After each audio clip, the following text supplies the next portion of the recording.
Nel gesto della Galleria d'Arte Moderna, Giuseppe Grandi restituisce un'immagine estremamente moderna del giovane musicista tedesco, attraverso la sua tipica tecnica scultorea e una rivoluzionaria iconografia. Il gesso, in netta opposizione alla linea della più tradizionale scultura accademica, esaspera il pittoricismo di Grandi, volto a conferire alla scultura alcune prerogative formali proprie della pratica pittorica, rendendola di fatto la più alta espressione dei sentimenti. L'opera si pone sulla scia delle prime sperimentazioni dello scultore e in particolare del Paggio di Lara, che, ispirato ad un poemetto di Byron, aveva provocato perplessità e sarcasmo nel pubblico e nella critica contemporanea, proprio a causa del suo stile anticonvenzionale. Il Beethoven fu commissionato nel 1874 dal musicista Benedetto Jung, che con la moglie Teresa Garbagnati aveva aperto le porte di Palazzo Borromeo d'Adda in via Manzoni agli artisti della scapigliatura milanese, dando vita ad uno dei più celebri circoli intellettuali del periodo.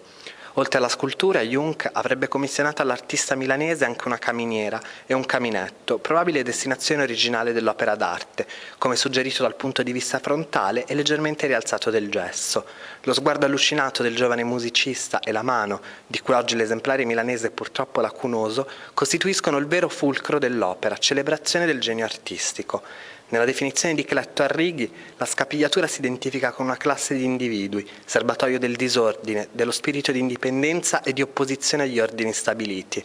Una tendenza che si espande a tutti i campi del fare artistico, come quello pittorico, qui esemplificato dalle opere di Cremona, Ranzoni, Gola e del Primo Previati, ma anche alla letteratura, al teatro e alla musica. Un gruppo di artisti e scrittori che evade dalle rigide formule dell'Accademia e inizia a ritrovarsi nei bar e nelle osterie della Milano di fine Ottocento per gettare le basi di una nuova arte.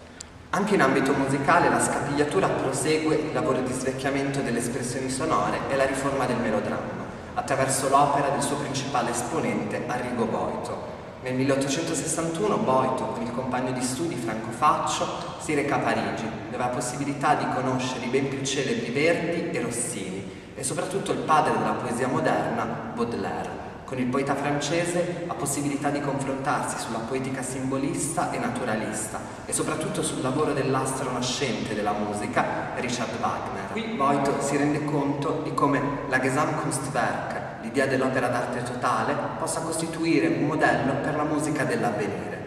Sulla base dell'esperienza europea matura dunque l'idea di fondere il suono, l'immagine e la parola in un'unica vasta opera. Un esempio è la danza dei colori, suggerita all'amico Bottesini per il libretto di Ero e Leandro, dove ad ogni strumento musicale corrisponde una precisa sensazione cromatica.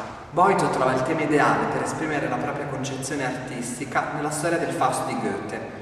Con la ballata del fischio dell'infernale Mefistofele concepisce uno dei più suggestivi melodrammi del secondo Ottocento.